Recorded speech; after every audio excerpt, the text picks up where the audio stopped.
योगी cabinet का विस्तार, 4 नए मंत्री कैबिनेट में शामिल। ओम प्रकाश राजभर ने ली कैबिनेट मंत्री की शपथ। जाने कौन है राजभर को फिर बने योगी कैबिनेट का हिस्सा। राजभर जाति के वोट बैंक के दमदार, फिर बीजेपी के साथ आए राजभर।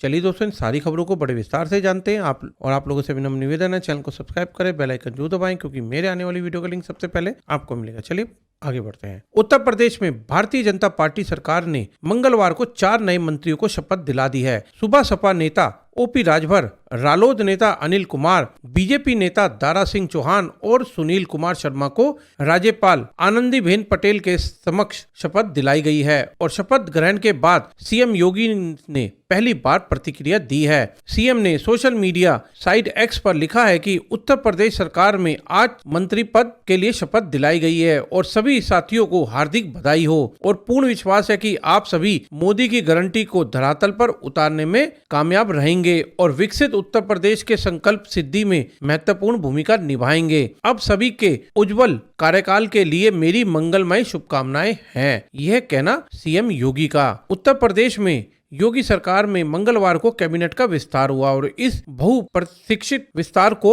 चर्चा बीते साल अक्टूबर से ही चल रही थी। तो मंगलवार को राजभवन में राज्यपाल आनंदीबेन पटेल ने मुख्यमंत्री योगी आदित्यनाथ और अन्य लोगों के मौजूदगी में विधायकों को पद और गोपनीयता की शपथ दिलाई है। और इसी क्रम में सुहेल देव भारतीय समाज पार्टी के नेता ओम प्रकाश राजभर ने शपथ ले ली। तो दोस्तों, फाइनली ओम प्रकाश राजभर ने शपथ ले ली, क्योंकि आपने सुना होगा जब से वो बीजेपी के साथ अलायंस में आए हैं तब से वो एक ही चीज अपनी हर वक्तव्य में कहते थे कि जल्द ही मैं मंत्री बनूंगा और मंत्री बनकर अपने राजभर समाज की सेवा करूंगा। और आज उनका सपना पूरा हो गया है और इसी खुशी में राजभर फूले नहीं समा रहे हैं। तो राजभर को साल 2019 में योगी सरकार ने लोकसभा चुनाव के बाद अपनी कैबिनेट से निकाल दिया था और साल 2017 में चुनी गई योगी सरकार में राजभर पिछड़ा वर्ग कल्याण और जन कल्याण मंत्री बने थे। हालांकि साल 2022 के विधानसभा चुनाव में राजभर समाजवादी पार्टी और अखिलेश के साथ चले गए थे और चुनाव के बाद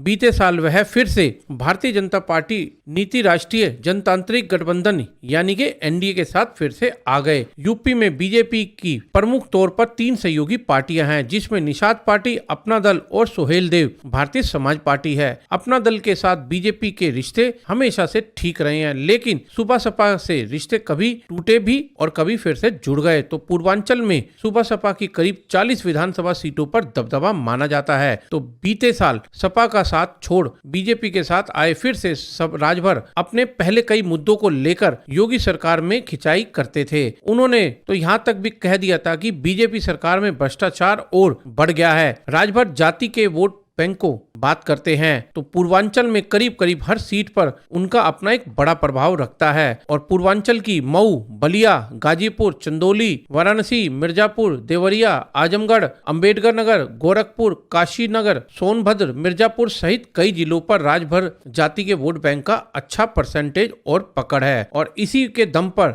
राजभर बीजेपी के साथ आए हैं। और यूपी की 403 संसदीय विधानसभा में सुबह सपा के 6 विधायक हैं। राजभर दावा करते हैं कि वह जिस ओर जा रहे हैं परिणाम उसी ओर आते हैं। बीते दिनों उन्होंने यहां तक कह दिया था कि अगर उन्हें राजपाट नहीं मिला तो वह होली भी नहीं मनाएंगे। और ऐसा राजभर जी ने इसलिए बोला क्योंकि उनको ये कहना था कि राजभर समाज को एक श्राप मिला था, जिसके कारण उनको ये था कि जब तक हमारा राजपाट नहीं मिलेगा हम होली नहीं मना सकते। तो फाइनली अब राजभर को राजपाट मिल गया है, तो अब की बार की होली उनकी दिवाली से भी बड़ी होगी।